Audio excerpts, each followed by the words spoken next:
전 세계에서 소비되는 초콜릿의 거의 절반은 어느 한 국가의 붉은 토양에서 그 생명을 시작합니다. 하지만 이 카카오를 직접 땀 흘려 재배하는 사람들의 대부분은 완성된 초콜릿 바를 단 한 번도 맛본 적이 없습니다. 지구상에서 가장 거대한 규모를 자랑하는 교회가 바로 이 나라의 공식적인 수도에 굳건히 자리 잡고 있습니다. 이곳은 철저하게 계획된 도시이지만 너무나도 고요해서 실제로는 진정한 의미의 수도 역할을 제대로 수행하지 못했습니다. 반면에 이 나라에서 가장 규모가 큰 최대 도시는 하루 24시간 내내 전력이 끊기지 않고 가동되며 유럽의 어느 화려한 도시에 가져다 놓아도 전혀 어색하지 않을 만큼 훌륭하고 거대한 고속도로망을 갖추고 있습니다. 여러분이 흔히 빈곤과 전쟁만이 존재한다고 굳게 믿어왔던 바로 그 세계의 일각에서 말입니다. 그리고 이 나라의 이름을 지어준 거대한 코끼리의 이름을 딴 국가대표 축구팀은 국가 역사상 처음으로 월드컵 토너먼트 진출이라는 엄청난 쾌거를 이루어냈습니다. 이곳은 바로 코트디부아르입니다. 상가의 해안이라는 뜻을 가진 경이로운 나라입니다. 해질녘 고요한 석호 위로 우뚝 솟아있는 눈부신 유리 빌딩들의 스카이라인을 머릿속으로 한번 상상해 보시길 바랍니다. 도시의 여러 구역들 사이를 구불구불하게 이어주는 넓고 매끄러운 고속도로들. 그리고 현지인들이 기니만 위에 유럽의 한 조각을 그대로 떼어다 놓은 것 같다고 아주 진지한 표정으로 말해줄 상업 중심지인 플라토 지역을 떠올려 보십시오. 이곳이 바로 대략 3,200만 명의 인구를 가진 이 거대한 나라의 경제적 심장부인 아비장이라는 도시입니다. 이곳의 환한 불빛은 캄캄한 밤이 되어도 결코 꺼지지 않습니다. 이 나라의 전력망은 이 지역 전체를 통틀어 가장 안정적인 수준을 자랑하며 실제로 이웃 국가들에게 넉넉하게 남는 전력을 수출할 수 있을 정도로 그 기반이 매우 탄탄합니다. 이 나라의 경제는 2025년에 약 6.2%라는 놀라운 성장률을 기록했으며 인플레이션은 다시 1% 대역으로 차분하게 안정될 것으로 전망되고 있습니다. 이러한 급격한 경제적 성장은 자연스럽게 막대한 자본을 도시 내부로 강력하게 끌어들이고 있으며 그 결과는 도시 곳곳에 붙은 높은 가격표로 고스란히 나타나고 있습니다. 아비장은 서아프리카에서 가장 물가가 비싼 도시 중 하나로 손꼽히며 일반적으로 라고스와 다카르의 바로 뒤를 잇는 엄청난 수준입니다. 2025년의 생활비 통계 데이터에 따르면 도시 중심부에 위치한 방 한 개짜리 아파트의 월세는 약 785달러에 달하고 방이 3개인 아파트의 월세는 1,814달러에 육박합니다. 아비장의 비벌리 힐스라는 별명으로 불리며 외부인의 출입이 엄격하게 통제된 코코디의 고급스러운 언덕 지역에는 유명한 축구 선수인 디디에 드로그바가 크고 화려한 저택을 소유하고 있습니다. 그리고 그곳에서 차를 타고 조금만 벗어나면 방금 말한 그 월세조차 평생을 모아도 내기 힘든 엄청난 큰 돈으로 여겨지는 평범하고 가난한 동네들이 곧바로 나타납니다. 이것이 바로 아비장이라는 도시가 사람들에게 제시하는 삶의 모순적인 모습입니다.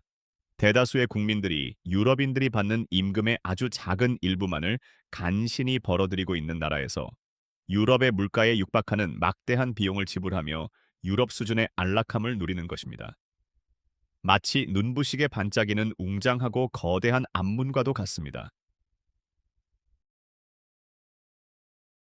그 무거운 질문에 대한 해답은 대부분의 사람들이 살면서 단 한 번도 그 실제 모습을 눈으로 본 적은 없지만 이미 수없이 달콤하게 먹어왔을 작은 콩에서부터 시작됩니다.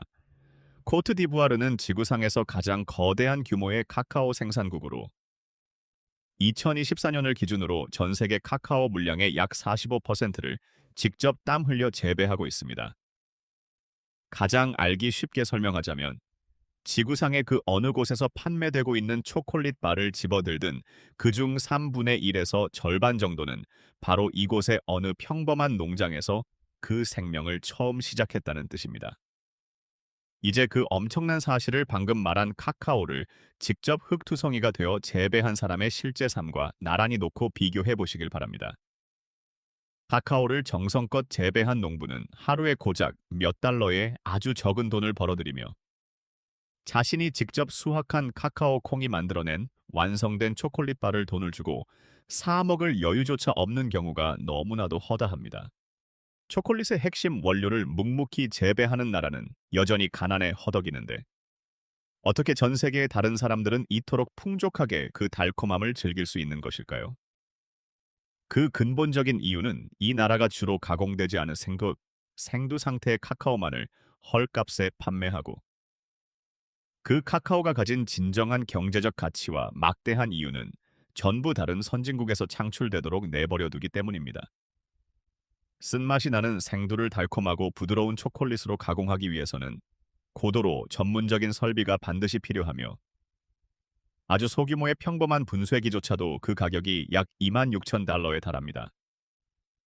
이는 대부분의 가난한 농업 공동체가 도저히 넘을 수 없는 거대하고도 절망적인 경제적 장벽과도 같습니다. 하지만 여기에는 우리가 보다 직설적인 단어로 분명하게 짚고 넘어가야 할 훨씬 더 가혹하고 냉혹한 현실이 존재합니다. 2018년과 2019년에 걸쳐 광범위한 조사를 깊이 있게 진행했던 시카고 대학교 여론조사 센터의 전문 연구원들은 코트디부아르에서만 약 79만 명의 어린아이들이 카카오 재배 노동에 강제로 동원되고 있다고 추산했습니다. 이웃한 가나까지 합치면 그 수는 무려 약 156만 명에 달하며 이 가여운 아이들 중 대다수는 매우 위험하다고 공식적으로 분류되는 열악한 작업 환경에 무방비로 노출되어 있습니다. 이 나라 전체에서 약 600만 명에 달하는 수많은 사람들이 생계를 전적으로 카카오 농사에 의존하고 있으며 이 단일 작물이 국가 전체 경제의 약 15에서 20%를 거대하게 차지하고 있습니다. 코트디부아르에서 널리 사용되는 바올레어에는 아울라바라는 아주 특별한 단어가 있는데 이는 우리말로 미의 여왕에 가장 가깝게 번역될 수 있는 의미 깊은 말입니다.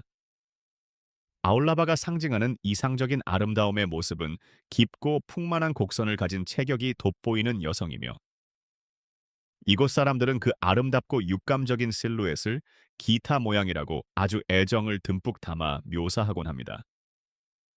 그리고 1980년대 초반 아비장에서는 바로 그 전통적이고 이상적인 아름다움에 자신만의 특별하고 공식적인 무대가 주어졌습니다. 미스 아울라바 선발 대회는 서구화된 특정한 미의 기준에 대한 의도적이고 당당한 대답으로서 성대하게 창설되었습니다. 도시 반대편에서 화려하게 열리는 미스 코트 디부아르 대회는 가는 허리라는 뜻의 타이피느라는 별명으로 불리며 서구에서 수입된 슬림하고 마른 체형의 기준에 더 가까운 여성들에게만 왕관을 씌워주고 있었습니다. 반면에 미스 아울라바 대회는 그와는 정반대의 입장에 당당히 서서 아프리카 여성 특유의 풍만하고 둥근 곡선을 가진 체형이야말로 진정한 여왕의 모습이라며 긍지 높게 기념했습니다. 이러한 두 대회의 뚜렷한 라이벌 구도는 언론 매체들조차 곡선 미대의 날씬함이 격돌하는 미의 전쟁이라고 대서특필할 정도로 대단한 사회적 화제를 모았습니다. 하지만 이곳에서 말하는 아름다움이란 단순히 육체적인 겉모습이나 체형에만 얄팍하게 국한되는 것이 결코 아닙니다. 그것은 그들이 매일 입고 두르는 전통 직물 속에도 아주 깊고 섬세하게 짜여 있습니다. 코트디부아르의 여성들은 표면을 밀랍으로 화려하게 코팅한 판유라는 이름의 천을 마치 일종의 암호화된 비밀 언어처럼 아주 능숙하게 사용합니다. 각각의 특정한 패턴과 무늬들은 저마다의 고유한 이름과 깊은 의미를 가지고 있으며 여성들은 입을 열어 단 한마디의 말을 하지 않고도 자신이 내면에서 느끼는 감정이나 동네에 몰래 떠도는 소문, 심지어는 매우 민감한 정치적인 의견까지 널리 퍼뜨리기 위해 특정한 무늬의 천을 전략적으로 선택할 수 있습니다. 이는 학자들에 의해 직접적으로 심도 있게 연구되고 상세하게 문서화되기까지 한 놀랍고도 경이로운 사실입니다. 여러분은 어떤 사람이 자신을 감싸기 위해 어떤 무늬의 천을 선택했는지를 가만히 읽어냄으로써 그 사람의 코트디부아르 중부 지역의 부아플레와 주에눌라 주변에 넓게 위치한 구로족 사람들의 작은 마을들에는 자올리라는 이름의 경이롭고도 신비로운 전통춤이 아주 오랜 세월 동안 전해 내려오고 있습니다. 그리고 여러분이 이 춤을 난생 처음으로 직접 두 눈으로 보게 된다면 여러분의 두 눈은 스스로가 명백하게 보고 있는 그 놀랍고도 기이한 광경을 도저히 믿으려 하지 않을 것입니다. 부족 내에서 은밀하게 전해지는 신비로운 이야기에 따르면 이 화려하고 정교한 마스크는 1950년대에 자울리라는 이름을 가진 젊고 유독 매력적인 여성의 눈부신 아름다움을 영원히 기리기 위해 아주 정성스럽게 조각되었다고 합니다. 이는 방금 우리가 깊이 있게 이야기했던 이전장의 핵심 내용과 이 신비로운 춤을 아주 직접적이고도 단단하게 연결해 줍니다. 전통 속에서 신성하게 전해지는 그녀의 전체 이름인 젤라 루 자올리는 젤라의 사랑스럽고도 고귀한 딸 자올리라는 아름다운 뜻을 오롯이 담고 있습니다. 그리고 이 놀라운 마스크에는 총 7가지의 각기, 다른 치명적인 매력을 가진 종류가 존재하며 각각의 마스크는 저마다의 흥미롭고도 가슴 벅찬 전설과 이야기를 고스란히 품고 있습니다. 그러므로 단 하나의 북소리가 허공을 가르고 엉장하게 울려 퍼지기 전부터 이 신성한 춤은 이미 한 여성의 압도적인 아름다움에 엎드려 바치는 숭고하고도 경건한 헌사로 시작되는 것입니다. 우리가 지금까지 쉼없이 줄곧 따라왔던 진정한 아름다움이라는 동일한 주제의 실타래가 이제는 살아 숨쉬는 조각된 나무와 신성한 의식의 고차원적인 영역으로 한층 더 높게 끌어올려진 셈입니다. 이윽고 심장을 울리는 격렬한 북소리가 둥둥 울리기 시작하면 드디어 인간의 한계를 뛰어넘는 불가능해 보이는 마법 같은 순간이 눈앞에 생생하게 펼쳐집니다. 춤을 추는 무용수의 허리 위 상체는 놀라울 정도로 완벽하게 정지해 있고 그 위에 살포시 얹힌 정교하게 조각된 나무 얼굴은 한치의 흔들림도 없이 그저 평온하기만 합니다. 반면에 허리 아래부터 시작되는 그 무용수의 두 발은 인간의 머리로는 도저히 쫓아갈 수조차 없을 만큼 경이롭고도 폭발적인 속도로 움직입니다. 무용수의 상체가 마치 전혀 다른 누군가의 몸통인 것처럼 허공의 유령처럼 평온하게 떠 있는 동안 그의 이 모든 놀랍고도 숨가쁜 이야기들을 귀 기울여 들은 뒤에는 잠시 이 나라가 정성껏 따뜻하게 내어주는 음식들로 당신의 지친 몸과 마음을 든든하게 채워보시길 권합니다. 이곳에 머무는 동안 여러분이 어딜 가든 절대 피해갈 수 없는 가장 대표적이고 사랑받는 요리는 바로 아체케입니다. 이것은 며칠 동안 정성스레 발효시킨 카사바를 곱게 갈아 만든 아주 가볍고 푹신한 세몰리나 요리인데 이곳 사람들은 아침과 점심 그리고 저녁을 가리지 않고 삼시세끼 내내 이 음식을 진심으로 즐겨 먹습니다.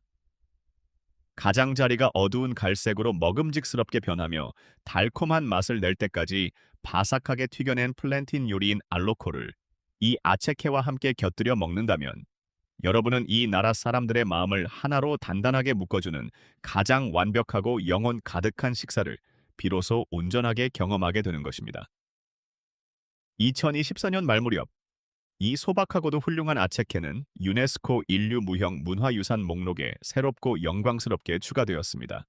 한 나라의 평범한 사람들이 매일같이 가족들과 둘러앉아 먹는 아주 일상적이고 친숙한 소울푸드가 전 세계의 모든 사람들이 반드시 깊이 알아야 할 소중하고 가치 있는 인류의 문화로 공식적인 인정을 받게 된 참으로 고요하고도 사랑스러운 감동적인 일화입니다. 이러한 든든하고 훌륭한 기본 음식들을 중심으로 식탁은 더욱 다채롭고 군침 도는 요리들로 가득 채워집니다. 현지인들이 마키라고 정겹게 부르는 활기찬 야외 식당에서는 아주 저렴한 가격으로 숯불에 노릇하게 구워낸 신선한 생선구이와 촉촉한 닭고기를 훌륭하게 즐길 수 있습니다. 붉은 팝너트를 꾹꾹 눌러 정성껏 짜내어 푹 끓인 소스 그랜처럼 풍미가 아주 진하고 걸쭉한 스튜 요리도 있으며 코트디부아르 남부 지역의 고몬이라는 작은 마을과 그 주변의 크고 작은 촌락에 모여 사는 아비지족 사람들 사이에서는 해마다 성대하게 열리는 디프리라는 이름의 놀라운 집회가 있습니다. 때로는 크폰이라고도 불리는 이 거대한 축제는 아주 오래전에 빚진 어떤 오래된 마음의 빚을 잊지 않고 기억하며 기리기 위해 열립니다. 이곳에 굳건하게 전해 내려오는 깊은 전통에 따르면 아주 먼 옛날 부족의 위대한 조상들이 끔찍한 기근과 굶주림으로부터 공동체 전체를 무사히 구해냈다고 합니다.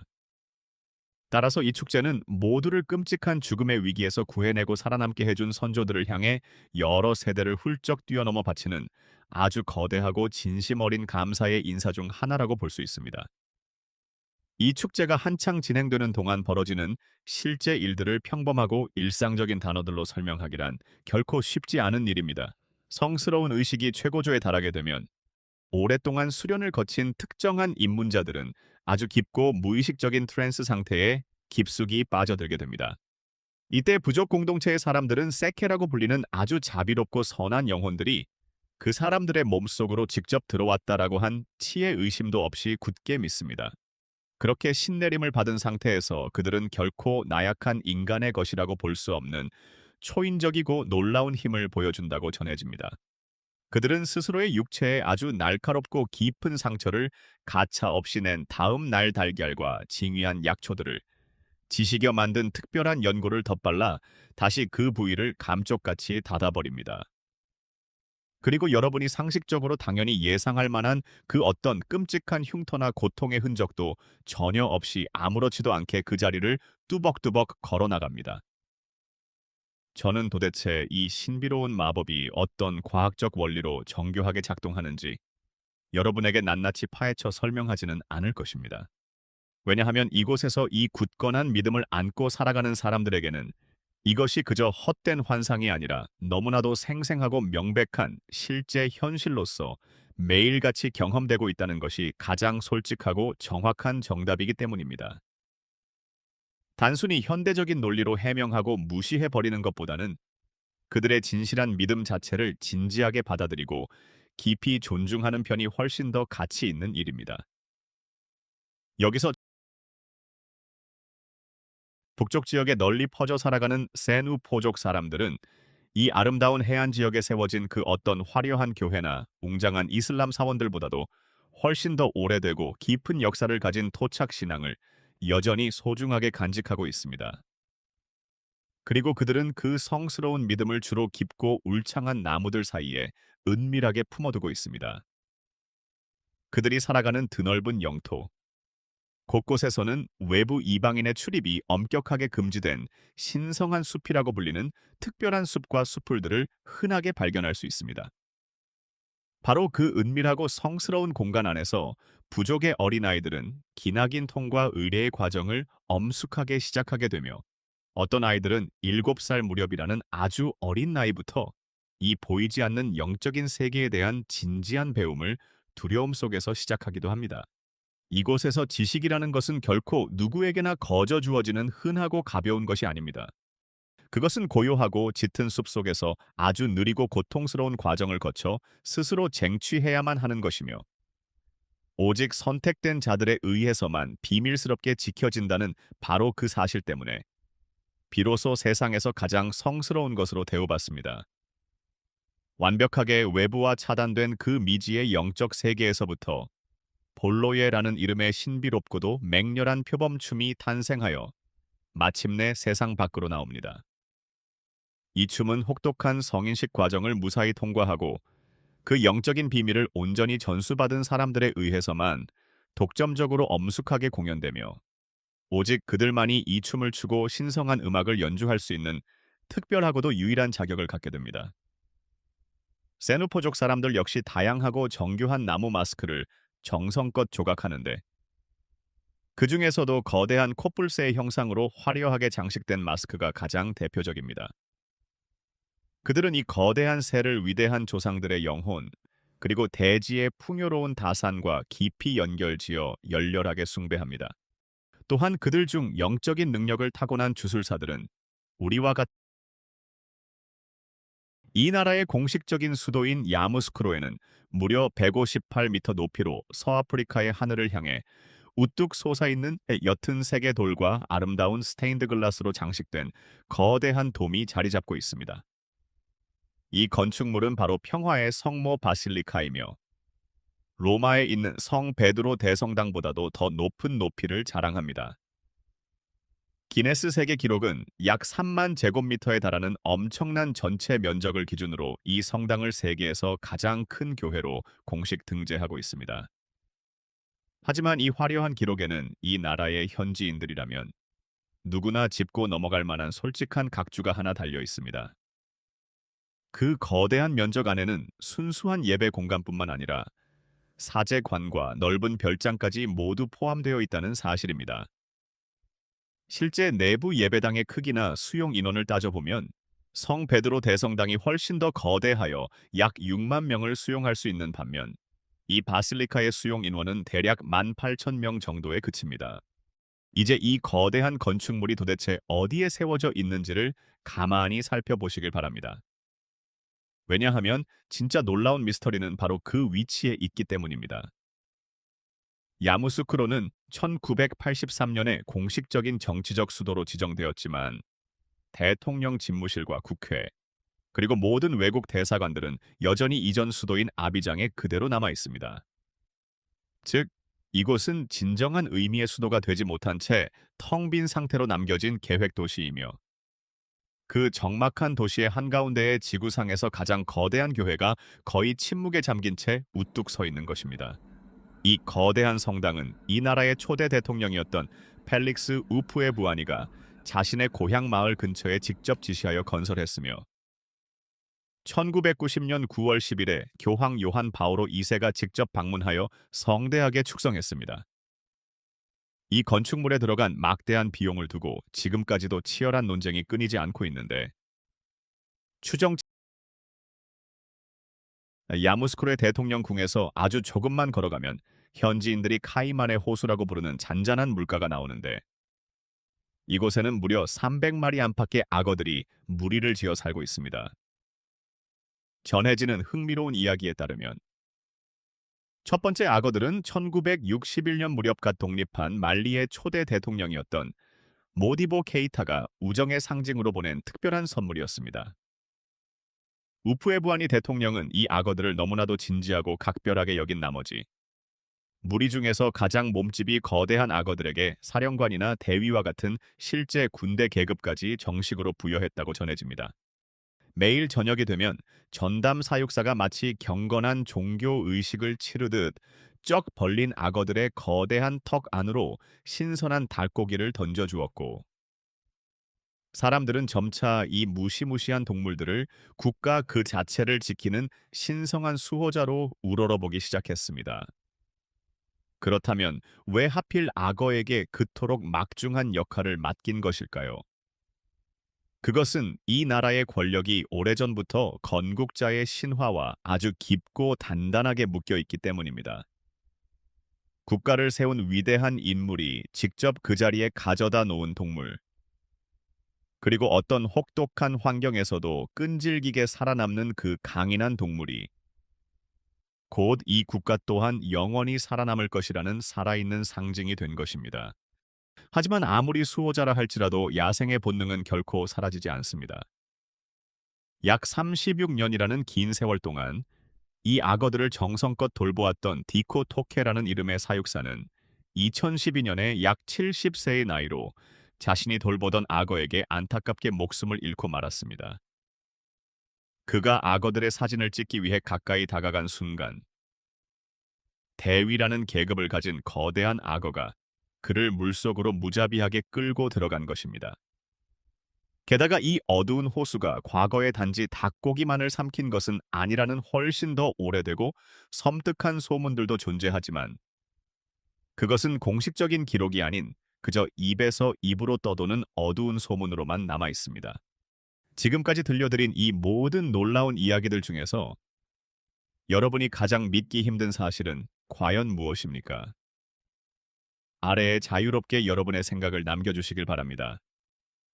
하나의 국가가 어떻게 이토록 기이하고 다채로울 수 있는지 그 근본적인 이유를 완벽하게 이해하기 위해 우리는 이제 이 모든 역사가 처음 태동했던 가장 오래된 출발점으로 거슬러 올라가 보려 합니다. 아비장에서 동쪽으로 뻗은 아름다운 해안가에는 빛바랜 우아함을 간직한 그랑바삼이라는 작은 마을이 고요하게 자리 잡고 있으며 이 마을은 아주 짧은 몇 년 동안 이 나라 모든 것의 화려한 중심지였습니다. 1893년부터 환결병이라는 무서운 전염병이 휩쓸어 식민 행정부가 내륙의 빙제르빌로 다급하게 피신해야 했던 1896년까지 이곳은 프랑스 식민지의 공식적인 수도 역할을 훌륭하게 해냈습니다. 2012년에 유네스코는 이 역사적인 마을의 가치를 인정하여 세계 문화유산 목록에 공식적으로 등재하였고, 소금기 머금은 바닷바람과 긴 세월에 씻긴 오래된 식민지풍의 대저택들은 정성스러운 복원을 거쳐 훌륭한 박물관으로 새롭게 태어났습니다. 오늘날 이 마을은 아주 느리고 평화로운 호흡을 이어가고 있습니다. 마을의 고즈넉한 거리를 따라 서아프리카에서 가장 거대한 규모를 자랑하는 활기찬 예술품 시장 중 하나가 끝없이 펼쳐지며, 주말이 되면 수도의 답답함을 벗어난 수많은 사람들이 이 나라의 현대적인 역사가 처음으로 그 뚜렷한 형태를 갖추기 시작했던 역사적인 거리를 걷기 위해 이곳으로 여유롭게 모여듭니다.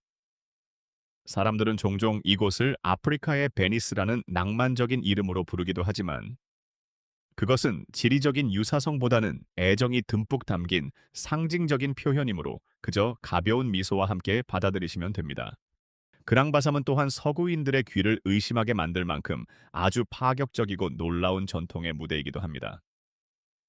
이곳에 주로 거주하는 은지마족 사람들은 매년 아비사라는 이름의 거대하고 특별한 축제를 성대하게 엽니다.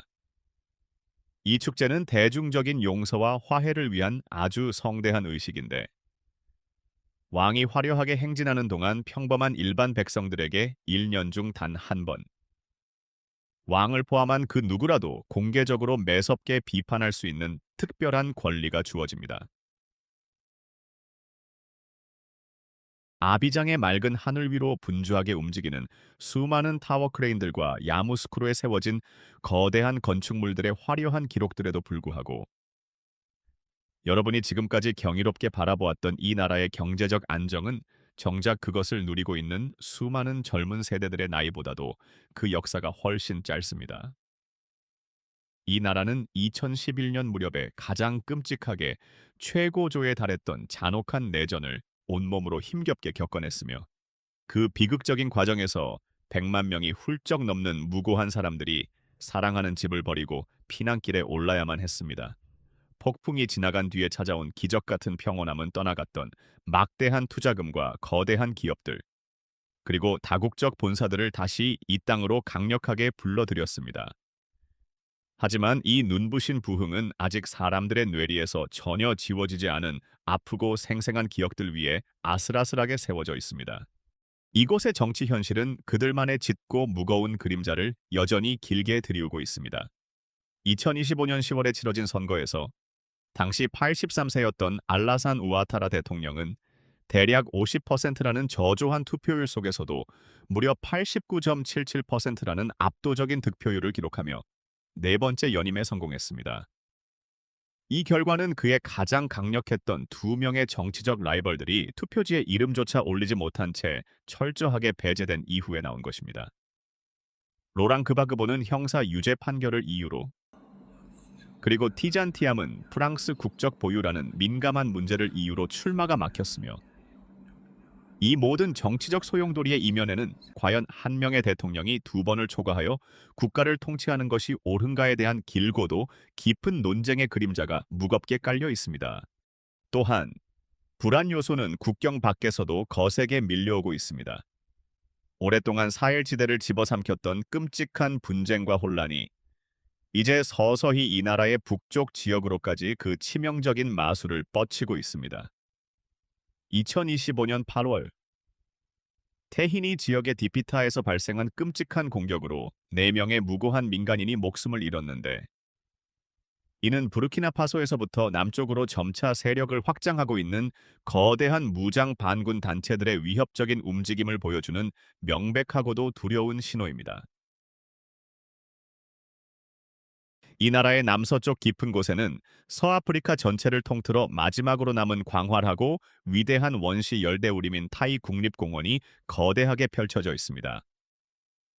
3,300제곱킬로미터라는 엄청난 면적을 자랑하는 이곳은 1982년에 유네스코에 의해 그 엄청난 가치를 공식적으로 인정받았습니다. 이 숲속으로 조용히 걸어 들어가는 것은 마테히 태초의 숲에 첫 발을 내딛는 것과 같은 놀라운 경험입니다. 과거에는 이 아름다운 해안선 전체를 끝없이 뒤덮고 있었을 바로 그 원시의 자연이 오늘날에는 거의 유일하게 이곳에서만 훼손되지 않은 완벽한 상태로 숨쉬며 살아남아 있습니다. 그리고 이 울창한 숲속에는 우리의 가장 가까운 진화적 친척들에 관한 조용하지만 세상을 발칵 뒤집어 놓을 만큼 놀라운 비밀이 하나 숨겨져 있습니다. 타이 국립공원에 서식하는 야생 침팬지들은 단단한 견과류를 깨먹기 위해 돌을 마치 인간의 망치와 모루처럼 아주 능숙하게 사용합니다. 더욱 경이로운 사실은 고고학자들이 이 침팬지들의 작업장 아래의 흙을 조심스럽게 파내어 조사해 본 결과 침팬지들이 무려 4,300년이라는 아득히 긴 시간 동안 똑같은 장소에서 똑같은 방식으로 돌을 사용해 왔다는 명백한 증거를 발견했다는 것입니다.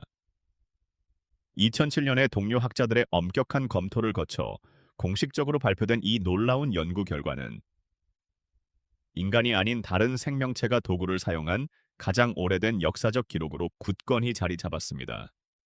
즉, 이곳에는 우리가 알지 못했던 침팬지들만의 길고 긴 석기 시대가 존재했던 것입니다.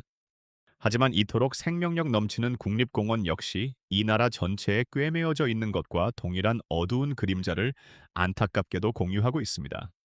이 나라의 정체성을 절반 이상이나 차지하며 국가의 상징으로 여겨지는 성스러운 둥근 위 코끼리들이 바로 이 숲에서 빠르게 흔적을 감추고 있습니다.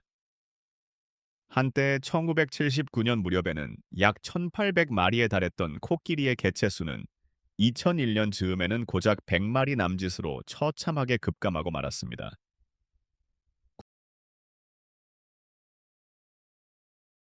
이 나라의 국가대표 투축구팀은 레젤레팡, 즉 코끼리들이라는 위풍당당한 이름으로 불리며 이 이름은 결코 우연히 지어진 것이 아닙니다. 거대한 코끼리들과 눈부신 상아, 그리고 국가의 이름 그 자체에 이르기까지 이 모든 것들은 하나의 거대한 의미로 끊임없이 돌고 돌아 연결됩니다.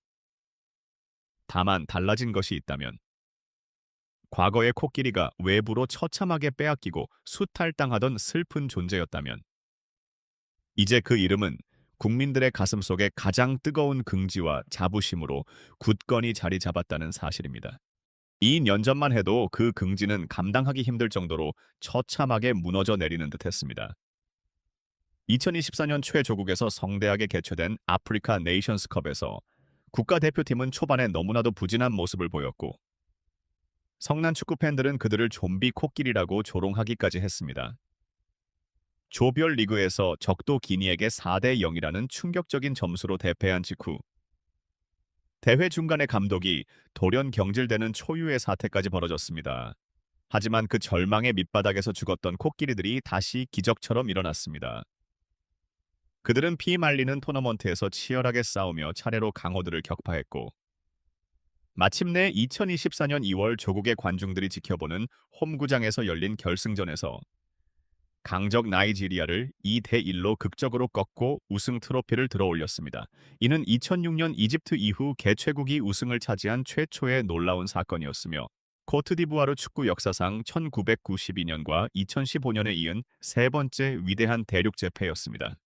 그리고 지금 그 자랑스러운 코끼리들은 전 세계가 숨죽여 지켜보는 가장 거대한 무대 위에 당당히 서 있습니다. 코트디부아르는 2025년 10월 14일에 대망의 2026년 월드컵 본선 진출을 확정지었는데 이는 국가 역사상 네 번째이자 2014년 이후 처음으로 이뤄낸 감격스러운 본선 무대 복귀였습니다. 그들은 에콰도르를 1대 0으로 꺾고 축구 강국 독일에게 2대 1로 아쉽게 석패했지만 시청해주셔서 감사합니다. 댓글을 남겨주시고 좋아요와 구독 버튼을 눌러주세요. 앞으로 더 재미있는 영상으로 찾아뵙겠습니다. 다음 영상에서 만나요.